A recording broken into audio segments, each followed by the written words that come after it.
Good morning family. আমি রাহুল, হুগলি জেলার চুঁচুড়া শহরের বাসিন্দা, পেশায় একজন মেডিকেল রিপ্রেজেন্টেটিভ। তো আজকের দিনটা শুরু করছি এখান থেকেই। আমি এসেছি এখন সুমনের বাড়িতে।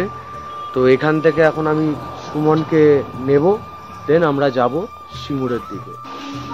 তো এখন আমার সাথে সুমন চলে এসছে। তো সুমন আর আমি যাব এখন সিঙ্গুরের দিকে। তো আগেও আপনাদেরকে বললাম, আবারও আমরা এগোচ্ছি, আপনারাও দেখতে থাকুন। সিঙ্গুর মানেই মাঠ ঘাট, চাষ আবাদ, সবুজ চারিদিক। সিঙ্গুর মানেই আমরা জানি শস্য, ফসল, ফল বিভিন্ন রকম পাওয়া যায়।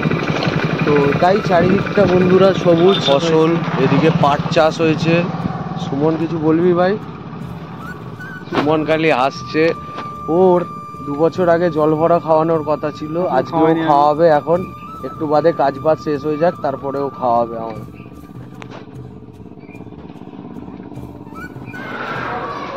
তো এটা হচ্ছে মা কালীর মন্দির, সিঙ্গুর বৈচিপোতা অঞ্চলে এটা স্থাপিত।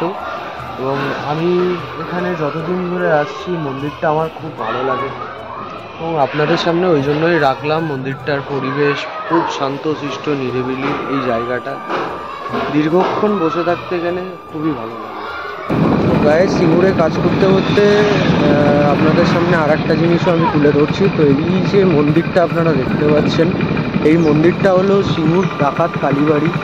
তো সিঙ্গুর ডাকাত কালীবাড়ি নামেই প্রসিদ্ধ এই জায়গাটা। মা খুবই জাগ্রত, এবং মন দিয়ে মাকে ডাকলে অনেক কিছুই পাওয়া যায়। এই হচ্ছে মন্দির।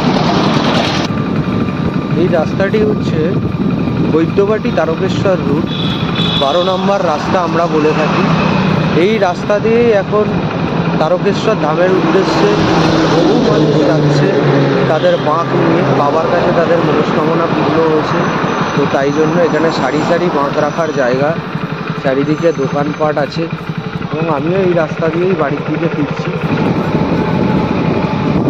তো আপনাদের সামনে আজকে সকাল থেকে যতক্ষণ কাজ করছি পুরোটাই শেয়ার করছি।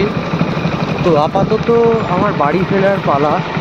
তো বাড়ি ফেরার পথে আবার 2জন ডাক্তারবাবুর সাথে সাক্ষাৎ করে তারপরে আমি বাড়ি ফিরবো। এই হচ্ছে আমার বাড়ি ফেরার রাস্তা। ওয়েদার আবার খারাপ। সকালবেলায় রোদ দেখে মনে খুব আনন্দ হয়, আর বেলা হলেই বৃষ্টি স্টার্ট হয়ে যায়। তো বন্ধুরা, আজকে এই বলেই এখানেই শেষ করছি। একটু পাশে থাকবে।